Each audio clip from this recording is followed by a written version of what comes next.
Welcome to the Kaiju Podcast. I'm Ralph. I'm Jorge. And today we are talking about War of the Gargantuas. 1966. All right. Man. Okay. Okay. So, we've known about this movie. We've never seen it. For a long time. Yeah. Yes. And then so, a little while back, we watched Frankenstein Conquers the World because we knew it was a prequel to this film. Ish. And that movie cracked our top 5 at the number 3 spot. Yes. And so that movie kind of went from being a requirement to, you know, we got to get this fast. Just hyping this movie up even more. Yeah. Oh, it's nuts. The original title, did you see the original title? No. It's great. It's, I don't know what it's called. The thing when the Japanese make a word. You sent me from the credits, Russ Tamblyn. Yeah. Credited as Rasu Tambourine. Uh-huh. It's I love when you read and you're like, oh, you find the English words that are done in, you know, that's set in Japanese kanji to get the sounds and they kind of get close to it. So this one was Frankenstein no Kaiju Sanda Tai Gaira. So it's Frankenstein's monsters, Sanda versus Gaira, or against Gaira. Okay. But So Frankenstein, which then I had to go back, and yes, the other Frankenstein movie also has that same. Yeah. Yeah, I saw that the monsters in this movie had names according to like the internet. But in the movie they're just referred to as the green monster and the brown one. You get named about halfway through. Okay. They says we're calling the green one Gaira and the brown one Sanda because it's the color of sand. Oh. That's not what they say. But yeah. Ishiro Honda. So we're like, I mean, as soon as the credits come on, the first note I wrote is, I'm so excited. Ishiro Honda, like, his movies, they're top 3, right? It's Rodan, Astro Monster, and Frankenstein Conquers the World. Yeah. And then we watched Matango a little while back, and I don't know what it is about his movies that just, I don't even know if it's because we like the 60s Godzillas, like that seems like our wheelhouse, but I don't know if it's just the 60s or if it's specifically him. I don't know. I don't know. They just have this look and feel, and like in Frankenstein Conquers the World, we really, really praised the model work. And in this movie, there's like shots where I couldn't tell if they were comp shots or model shots. Mostly when so well put together, the comp shots. I mean, mostly when the green monster runs, every time he runs into the ocean. Like it was these wide shots, but the ocean looked real. And there's these huge sets of like forest and hillside for him to just be able to just walk through. Yeah. And I don't understand, like, there's some Godzilla movies in the 60s that don't have this level of detail. And I don't understand why Frankenstein Conquers the World and War of the Gargantuas is different. It seems like their special effects budgets are bigger. I wonder if I don't know, because they saved money on outfits. It's like because they didn't need to do big heads. I mean, these ones are more elaborate. Also, might be that because these are but they're like their heads are where their heads are. Yeah, you know, it's not like a monster with a neck that, you know, and their head is down, you know, above the shoulders, but the neck's long. This is it's their real eyes. Uh-huh. It's their mouths. And that gives them this great agility. Yeah, and I never realized until seeing this movie, because I'd seen pictures and statues and stuff, that their faces are constructed differently.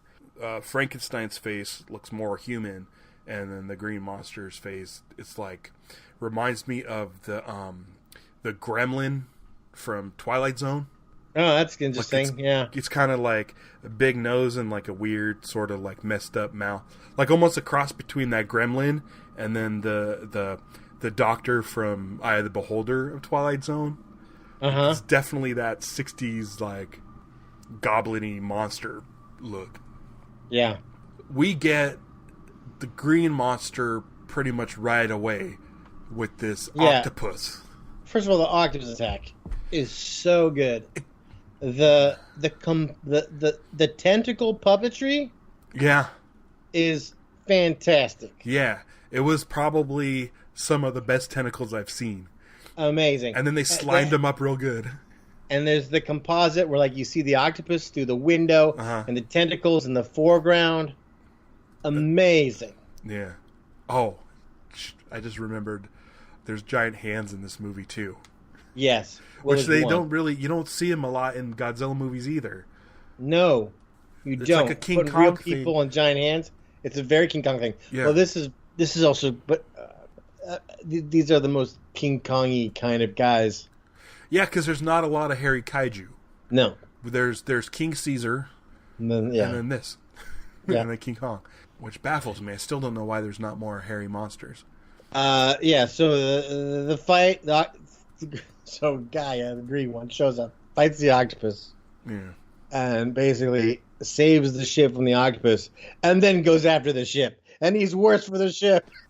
Okay, that's what I thought. I was like, okay, Frankenstein saved this boat from being attacked by octopus, but I'm like, oh wait, hold on, he's not saving these people, and That's my boat. Because at the time I assumed this was Frankenstein, not knowing it wasn't, because I just figured, he morphed into some sort of atomic thing.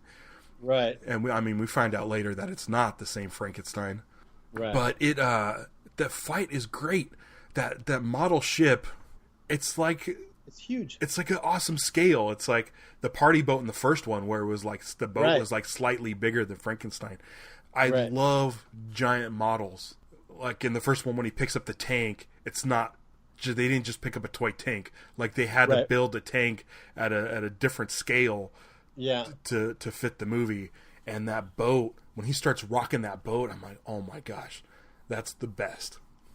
And he's vicious. I was like, oh man, I just remembered something that we didn't talk about in the last one. What's that? When they go get that model jet. Oh, we didn't talk about the jet fight? Yeah. They get that model jet to throw at the guy. Jet. And I was like, well, why don't you just get a rock? Oh man. Okay. So the giant hand, amazing. There's one. Okay, I thought it was just gonna be like, what is this, a captain of one on the ship? And they talk about he has a crew of 5, and I was like, all right, we're gonna go with that because that's what they say. But then they go back, and we get to see them swimming away from him. And there's the giant green hand that just goes down on top of all the swimmers, and he picks them all up. Yeah, this Frankenstein or the great monster, I should probably remember his name.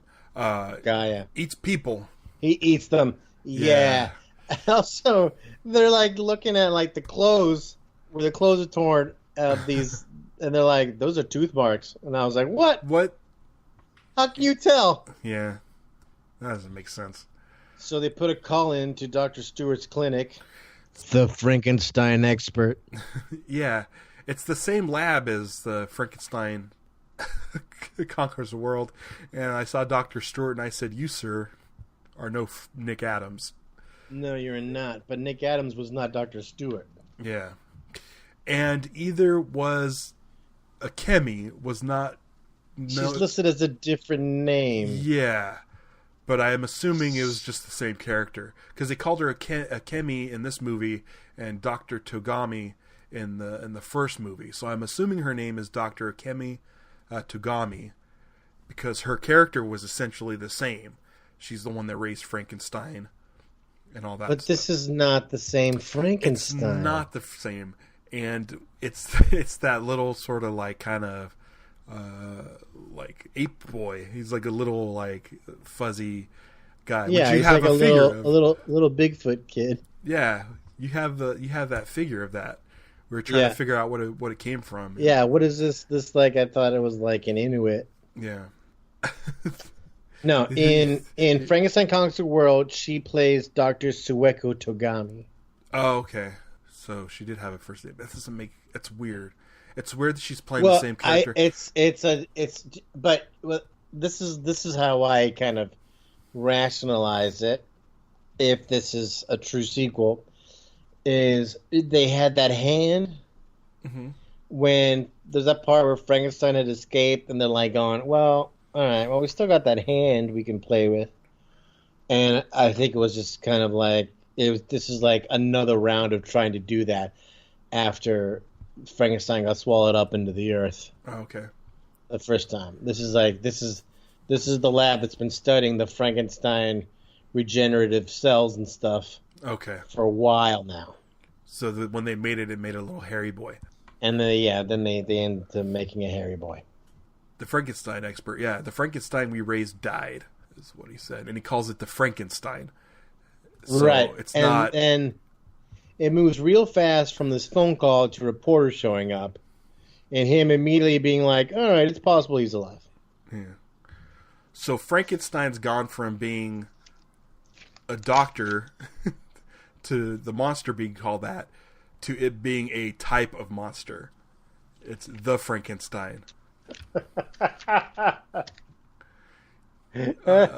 Baby.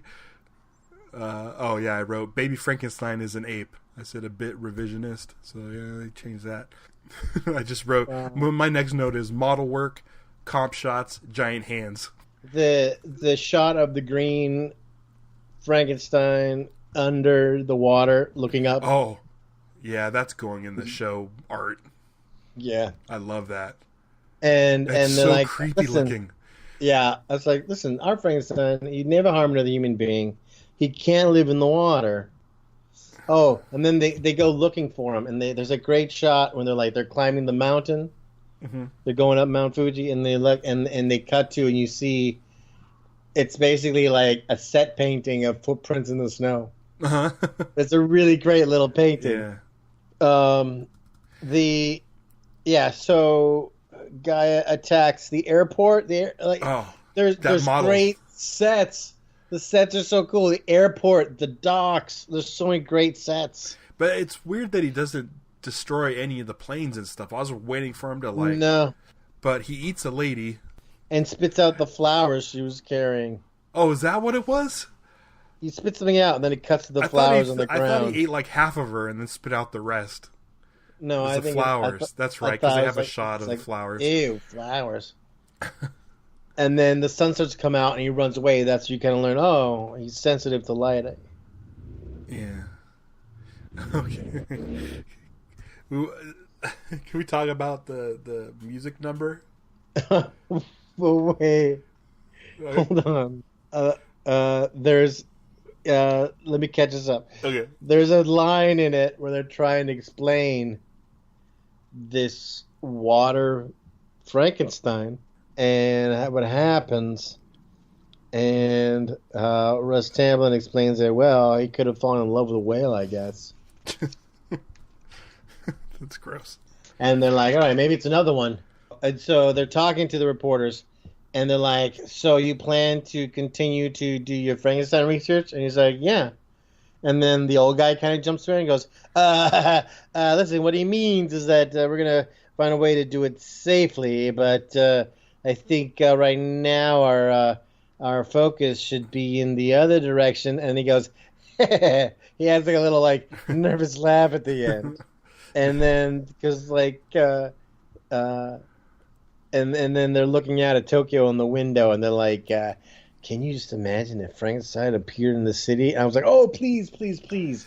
Now we're in Tokyo, in the nightclub. Go ahead. Well, that looking out of the Tokyo, out the window, I went back and looked at Matango to see if it was that same model shot that opens the movie. But it's a different skyline. Because it looked very familiar. Like, it looked like that, but it wasn't.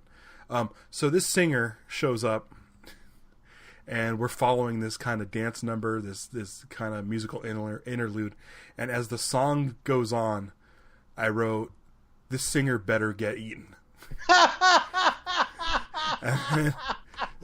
Because she made her trip over to that stage that was kind of out in the open, and then all of a sudden there was a shot where she was clearly in front of a blue screen, and I was like, "Oh yes, make it happen!" And then it happens, and the green monster showed up and grabbed her. He didn't eat her, did not, tossed her, and she survived, I think.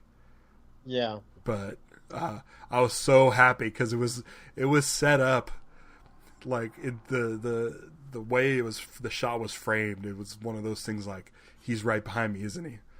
It's like one of those, and it made me happy. Like, rarely does a movie just like completely like grant my wishes immediately, but it was funny because it was kind of a weird. There's a lot of stuff in like the 70s where they'll just cut to like people on a singing like Godzilla versus the Smog Monster and stuff, or they're they'll have like just dance parties, right? So it's like, it's kind of like par for the course, but I felt like, man, this movie seems classier than the need to do that, and I like that it kind of used that to I was waiting for it, and I'm glad it paid off. I looked up that lady to see if she was anything else, but nothing really stood out. Looks like she did a lot of TV work in America. She died young. Oh, yeah. She had breast cancer. That sucks. Yeah, she was 46. Oof. So there's some shots of the army that I was like, so then the army moves. And I was like, oh, they reused the music. This is music from a Godzilla movie, I believe. And then you spotted something. I thought there were certain movements that I was like, that's like when we watched Godzilla versus Megalon, there's certain shots I was like, oh, that's weird. He runs in front of a moving Jeep right there. Mm-hmm. That's how they go and they get ready, and they all and I was like, wait a minute, because then they did the similar movements in this movie. So then I just started going back and forth between Megalon and this movie, and I found a lot of the exact same reused shots. I mean, we saw the reused version first. Yeah. And they kind of like redid the color or something to make it look lighter, or either that or things were shot, they originally were shot in the day and they made them look darker for this movie. But yeah, and so I started putting them lighting up with each other so I could show you. Yeah. And it's that whole sequence. There's a lot. Yeah. The army comes and because they find out that the green Frankenstein is sensitive towards sunlight, and so they bring out these sort of tanks with these high-powered spotlights on them, yeah, which makes for a really, really quiet battle. Which is weird. It's so weird. They just shine lights on them, and that's it. Like, you're so used to hearing like cannons and helicopters and missiles and masers, and it's just like silence. They just these lights. But they do shoot them. I mean, there's those tanks. They had those fake tanks that had like little heads that were there, and they kept shooting at them, throwing them into the buildings. And then it seemed like, and then the suit got on fire. Mm-hmm.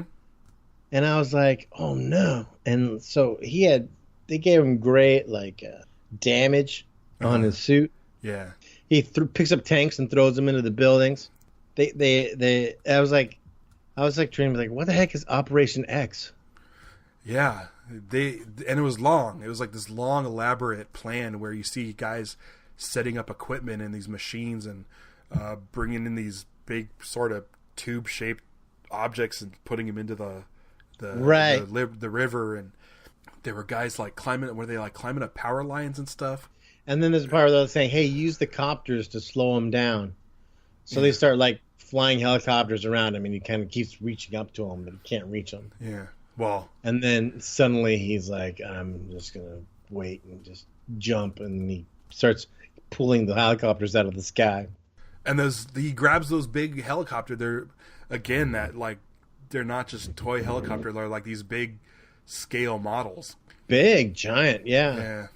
And then they shoot him with some zappy electrocution thing.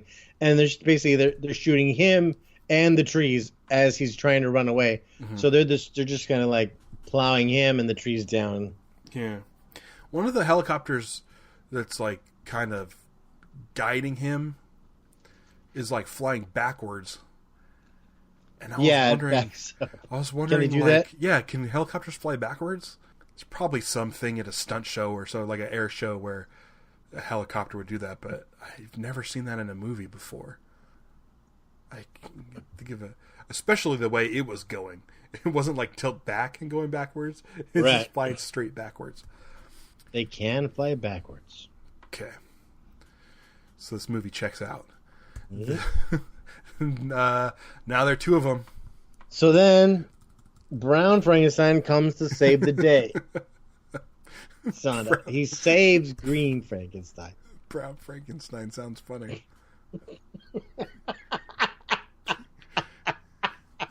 I don't know. That's gross. I know. I don't. Yeah. It's alive. It's terrible. Everyone goes down the same hole with us. I was trying to think. If we've seen this before, which is two of the same species fighting in a kaiju movie, and I can't think of any. I think the closest we've come to is Godzilla versus Mechagodzilla, where it was a Godzilla fighting what we thought was himself, but it turned out to be Mechagodzilla with Godzilla's skin over him. Right. But seeing two Frankensteins fighting each other is kind of cool. But it's like, well, first I was like, wait, I thought they were gonna fight. Oh, and so then when there's two of them is when it's reported over the radio. We've named them code name, and that's where we find out they're Gaia and Sanda. And they're talking about so now they're like, oh, so we now know there's definitely two, and we know that one's our guy and one is this other sea creature, Frankenstein. And the explanation, some way, so Russ's theory is, look, he could have scraped himself on the rock, and then the tissue ends up at sea, and survived there on plankton. But that's what I liked about it's a theory. I like the thing I liked about the green one. He did kind of look more seaweed-like. Mm-hmm. It was cool seeing the subtle design changes, even though they were both Frankensteins. It could have done cool. Something even a gills or something. Yeah. Because he's able to basically just be underwater. Yeah. But when the brown Frankenstein shows up, which I'm just going to call Frankenstein. When Frankenstein shows up, I got very excited because we kind of knew already that the green one wasn't the original Frankenstein. Yeah. And we're not really sure if this is the same Frankenstein from the last movie, but I kind of want to just think it is because I like that other Frankenstein so much. And he's the good guy in this movie. And I like that he takes the green Frankenstein away from harm, and then he kind of scolds him. He's kind of he's got a real problem with the green Frankenstein and how he acts. Well, right. Well, all right. Now he's just there to help him. He's got his wounds, and and I was like, well, listen, we know they're gonna fight. Yeah. We've seen the poster. Uh-huh. So it's called War of the Gargantuas. Yeah. Which I don't think they say the word gargantua in the movie. No, that's not. Yeah. That's how Americans called it. It's like War of Frankenstein might have been harder to name. Who knows?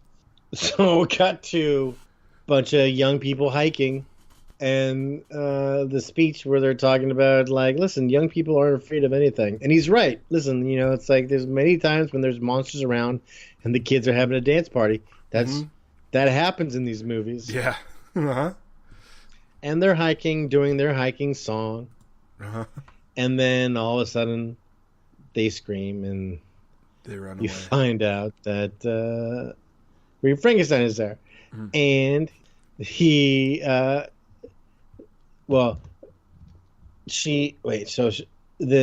thing is that Green Frankenstein ends up eating these hikers. Yeah. And Sanda goes and he's like, no, don't do this. You're making us Come look on, you're better than this. No. There's a part, okay, so, all right, so she falls off the cliff. Yeah. When Sanda's coming down to save her, and the rocks are tumbling down the cliff as well. Okay. And it hits him in the leg. Yeah, and it injures him. It looked like that was like when I saw it happened. It looked like it was unintentional at first. Like I didn't think he was supposed to get hit in the leg. Yeah. And it almost looked like he got hit. The big rock landed on his leg, and the guy in the suit, he's an actor, and he was like going with it, being like, "Ow, that rock." And he slides down into the water. And I thought that was great as just kind of like, being in the moment. Yeah. It's part of the story later, so maybe that's supposed to happen anyways. Yeah. But it looked convincing as a it sold reaction. me on it for sure. Like it looked like it was like, but also kind of a reaction like I'd be like, oh shit, they hit me with a rock. Ow! Yeah. That work? Did you buy that? Yeah. And I like that when he limped off, I was like, oh. But then they talk about he broke his leg. Oh, I didn't. Yeah. When he was trying to say, he says, no, he broke his leg doing it. When I saw the Monsterpalooza panel that Haruo Nagajima was talking about, this was I think his favorite fight performance. Oh, okay. It was very much like, it was about having a good partner. Like what made a good fight was having a good partner to fight with. And it seemed like this was it seemed like this might have been his favorite, because him and the other guy is Sue Sakita, who did a bunch of other, he did a lot of suit work as well for these movies. But they really were able to kind of like go all out with each other in this one. Yeah, these furry suits seem to have more mobility. Yeah. Like they just move way better than like a lot of the Godzilla creatures that are like, these rubber suits. Kind of look like they're constricting a bit. Yeah. There's a part when he saves the Kimmy, and they have the big fake hand in the foreground, and it's the green hand. Yeah. I was like, oh, they only made one hand. That's great. Oh, at one point I wrote, that's for eating people. The part where Gaia. Yeah, and so that becomes this whole fight. During the whole fight, there's this great struggle that Sanda has, where it's almost like he keeps shaking his head, and I'm like, he's either shaking his head, being like, going like, no, I don't want to fight you, or he's shaking his head like, no, it can't be this way. He definitely seems like he's disappointed. Gaia runs through a building. Oh, when they're trying to figure out what they should do, they're like, we should kill them all. There's a whole thing about, also, it's like, they're afraid to destroy them because now they know that their little bits turn into Frankensteins. And they're like going, oh, imagine 1,000 of these guys. And I was like, now that's a sequel. Yeah. And they're like, what? Like, they like, we got to kill him. And he's like, oh, we should keep him alive so we can do experiments on him. And there's a part where Russ Tamlin does this thing with his hands, and he kind of like folds them, and he like pushes his hands down, and then they added like Foley of like a knuckle cracky sound effect. I didn't notice that. There's other thing. Kami's like kind of obsessed a little bit with Sanda, and she's like, "Do you think he'll recognize me?" Yeah. Or how she wants to say she thinks she can somehow like stop him or save him. Yeah, I thought that And- necklace was going to come back into play from the first one. Yeah, they're different people. Yeah, but they're the same Doesn't actors. exist. I know, it's very confusing. And there's a part where he says, "You silly nut, you'll kill yourself." Yes. Smashing the cars when Gaia's just walking. When he's walking through the city, stepping on cars. Oh yeah. And he hits him, and I'm like, are these cars going to roll? Is the actor going to fall? But no, just solid, just steps right on those cars. It's great because Gaia's great. Gaia also has like this kind of like his personality is a little wilder. Yeah. He had no human interaction, no socialization. He's just like a wild child that grew up as an animal, basically. There's a part where then like the guy who's like in charge of all the military, he pushes a button on this desk, and then immediately all the tanks start shooting. That's how that works. And there's a lot of just plowing into buildings for no reason. One of them gets shoved into the side of the building, and then gets shoved again into like the same spot. Yeah, break it even more. These are really well crafted buildings. Yeah. Because they don't break like balsa wood or anything either. It's like they look almost like as if they were. I mean, they, I don't know what material they made them out of. Like tiny cement.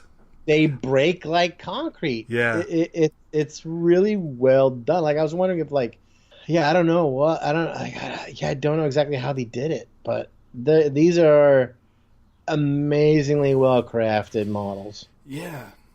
And like I said, I think better than any Godzilla movie we've seen. Yeah. And what is it about the Frankenstein movies that get these sort of budgets? I don't know. The green one likes light now. There's that. Yeah, he's like, he's okay. Yeah, he can deal with light. He's gotten used to it. So I looked up Russ Tamblyn because I'm like, you're not Nick Adams. Why are you in this movie? But I became okay with him as the movie went on. But I looked him up because I'm like, anytime I see an American actor in one of these, I'm like, oh, I wonder if they did other stuff. And oh yeah, Russ Tamblyn. I didn't know him. West Side Story. Which I saw when I was probably 4 or 5. I've never really watched it. And then Twin Peaks. I guess he's on Twin Peaks, which I've seen like the first episode. But what I recognize Russ Tamblyn from is Cabin Boy. He plays Chalky, the half man, half shark. Oh, he was? Yeah. Wow. And it made me very excited. And then I started thinking about Mike Starr in Cabin Boy, and he is kind of a kaiju. I remember, if you remember, Mike Starr is just a giant business guy. He just has his suit and tie with his pocket protector. Yeah. But he's just a giant man, and he's attacking the boat like in a tank with tiny little model Chris Elliott's and stuff.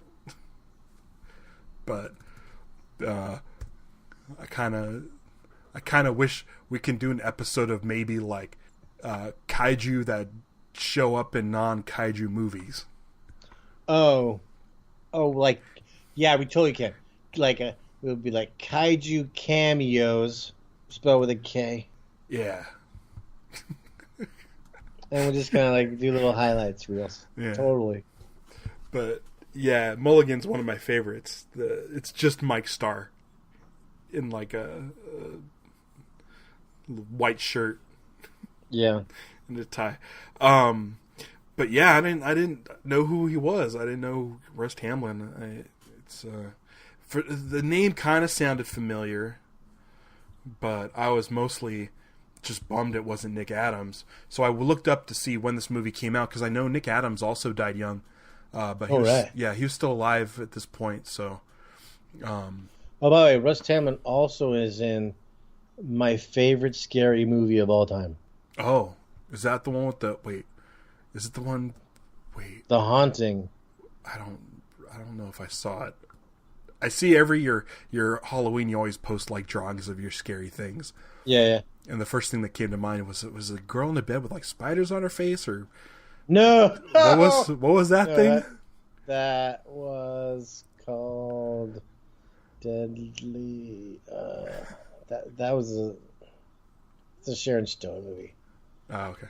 I forget what it's called. I only remember that from like seeing a trailer when I was a kid. Oh, okay. That was enough. Yeah. No, but The Haunting. This is a black and white ghost like haunted house movie that's really good. Yeah. Well, so then they fight. They take the fight to the ocean. Yeah. And they bomb them. And it's like, do the bombs do this? Or does this just happen out of nowhere? But suddenly a volcano surfaces in the ocean.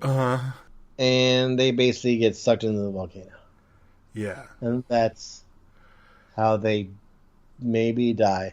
Yeah, another volcano. In a way, the idea of the just surprise underwater volcano, it seems like that might destroy their bits, so they can't make 1,000 Frankensteins. Which yeah, I want more Frankenstein. I know there isn't another one of these, but it bums me out. I feel like if they were to bring this back now, if Toho were to make another War of the Gargantuas, it would have to be models and guys in suits. I wouldn't want CG or anything.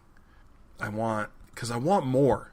But then it's not, I don't think it would capture what's great about these two movies. It's just a bummer they only made the two. Because I really enjoyed this movie. And I don't know if I enjoyed it more than Frankenstein. I think Frankenstein was such a surprise, and then after seeing Frankenstein Conquers the World, then this movie got built up even more. But I feel like it breaks the top 5 for me, but I don't know where. Yeah. And it's crazy because looking at this list, it's just going to be a Ishiro Honda list. Yeah, I was trying to figure that out myself. It's so well done. Yeah, these movies are like great. the suit acting and the models, like, make this movie. Totally. I think I like the story for Frankenstein Conquers the World more, but I don't know. What do you think? Would you put it in the top 5? Yeah, Does it feel weird that we keep? Does it feel weird that we keep doing this? Like, we since introducing the top 5, things keep popping in there. I think no. I think that's the whole point of having this list. I think that's part of why I wanted to do it, to have these moments where things get challenged. It just kind of adds another thing. The way Frankenstein shot into the top 5, Frankenstein Conquers the World. Yeah. And number 3, and we were solid about it being in number 3. Yeah.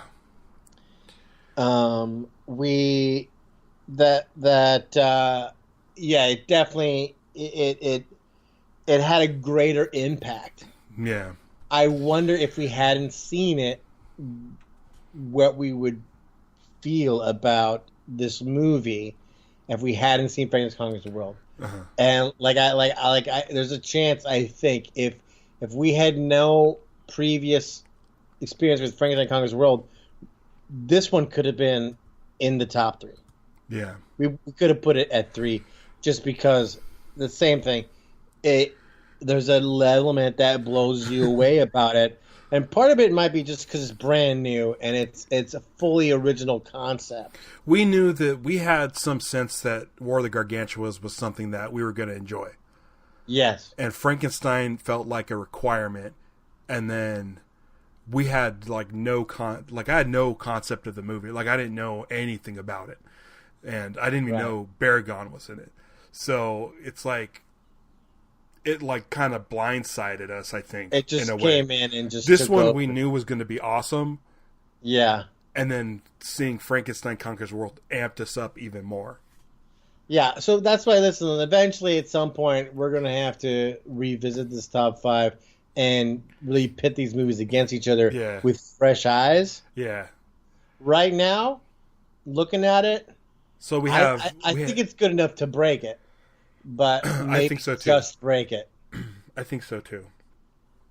And I'm looking at the two because So it's Rodan, Monster Zero, Frankenstein Conquers the World, Godzilla versus Gigan, and then Godzilla versus Mechagodzilla. No, those are switched. Number 5 is Godzilla versus Gigan. Number 4 is Mechagodzilla. Number 3 Frankenstein Conquers the World. Number 2 Monster Zero. Number 1 Rodan. Okay. I'll have to fix those. I don't know why you read it starting with 1, anyways, because that's part of the whole thing of doing a list. Yeah. Just to count them down.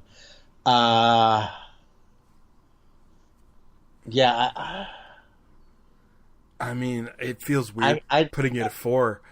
But you want to put it at 4? I said it feels weird putting it at 4. I was thinking 5. Yeah, I'm thinking 5. 5 is a pretty solid spot for it. That's 4 Ishiro Hondas of 5. That's crazy. Who's left? I mean, yeah. What is about Rodan that nothing can unseat Rodan? Because it's like, I think it's the story, the way it progresses. And it was such an early movie for us. Yeah. I think it also, because when we started this, it's because we both are Godzilla fans. And it was the first one we watched that was not just a Godzilla movie. So it was different. And just the way it's set up, like more of a mystery. And even though we know what Rodan is, but the way it's set up, we kind of looked at it as if we had no idea what Rodan was. Yeah. So we're putting this movie at number 5 in our top 5. Yeah. Or the Gargantuas. Yes. It's good because you can almost turn Gigan into Gargantuas. Yeah. I don't need to write a whole new list. Wow. Okay. That's our list. So the Kaiju Pod top 5 Kaiju movies now is at number 5, War of the Gargantuas. Number 4, Godzilla versus Mechagodzilla. Number 3, Frankenstein Conquers the World. Number 2, Monster Zero, a.k.a. Invasion of Astro Monster. And number 1, Rodan. Yeah. So if you're new to joining or listening to our movie talks, that's a good base for your movie education. Yeah, these are all very fun, and they're most of them are in that era of greatness for the Toho Kingdom. Yeah, and that list is available on our main page at kaijupod.com, and it has links to the episodes, so you can look at the list and click those links and listen to those episodes. But yeah, I feel like if someone were to come up to us, the point of this list is if someone doesn't know really much about kaiju movies and they want to get into it, and they could say, hey, what do you recommend? These are the ones we recommend. Yeah. Yeah. And I feel like War of the Gargantuas would be definitely one. I would say, hey, check this out. And I would say you can see it without having to see Godzilla or Frankenstein Conquers the World. It helps to see Frankenstein Conquers the World, but I think it stands alone. But if you can accept the fact that there was a Frankenstein expert, the flashback, right? Like, why is there a Frankenstein expert? I don't know. Yeah, it's just. But there's the flashback that shows how they raised him. Yeah, it doesn't match. Yeah, it doesn't match yet. Yeah. But it's good. It's yeah. It makes me excited to watch more Ishiro Honda, for sure. Yeah, I was trying to figure it out because we were talking about how come he got such a good budget in this one? Man. Yeah. Ishiro Honda did tons of. Man. Oh, we still haven't. Speaking of Ishiro, we still haven't hit Destroy All Monsters. No, man. That's a big one. That's kind of one of those ones that I wanna kind of let sit for a little bit. Yeah, I was like, man, if we did a top 10, it would be probably full of Ishiro Hondas too. Yeah. And then there's some we haven't seen, like, Space Amoeba, and... He also did a movie called The Human Vapor. I know what that means. That's something Brown Frankenstein does. And Be Happy, These Two Lovers. Get crushed by a giant hand? He did that after Rodan. Oh, Rodan's so good. I downloaded the Filmstruck app because they have the Criterion versions of a bunch of Toho movies, and I'm hoping they release them for a purchase because I don't want to just have it streamed from the app. I want to be able to watch them all the time. But they had Rodan. They have Rodan on there, and it looks real good. The version we watched when we watched the movie for the show wasn't the best version. Yeah. Kind of had that red tint to it, but the colors were super vibrant. Oh, really? It looks so nice. Cool. So if you get a chance, if you feel like watching Rodan again, I might have to find that good version of Rodan and then give it another watch and maybe update to see if it holds up. But like, I still remember a lot from that movie, and I can't wait to dive into more Ishiro Honda for sure. But next time, we are going to be getting back into the world of Gamera. Yeah. We will be watching the next in the series. It's going to be Gamera versus Jagger, and it's a Jiger. It's from 1970, the 70s Gamera film. Cool. So we're starting to jump pretty close. We're about halfway through. That's like the halfway mark of the Gamera series? The Gamera movies. Yeah. No kidding. Yeah, there's 12 Gamera movies. This is number 6. So I'm excited about that. It's been a while since we touched on Gamera. Yeah, but I'm ready to get back into it. We're gonna get one step closer to those crazy 90s modern ones. Yeah. So, until then, you could go to kaijupod.com, look at the top 5 list, which is updated every time a new movie makes it on there. And then if you want to watch the next movie, we should have a link to where you can watch it right on our front page. It just says watch the next film. Click on the image and enjoy. So until next time, I'm going to go eat this singer.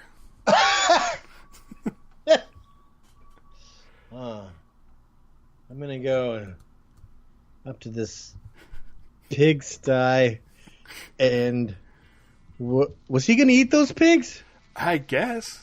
I'm assuming. It seemed like he'd eat anything living. I'm just going to pet them. Okay.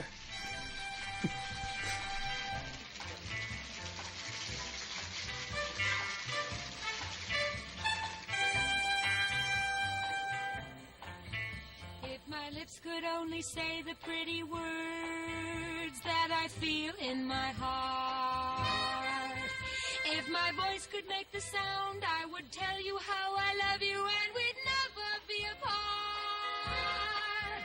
But with just one look into your face, my mind starts to drift right into space, and the words get stuck in my throat. The words get stuck in my throat.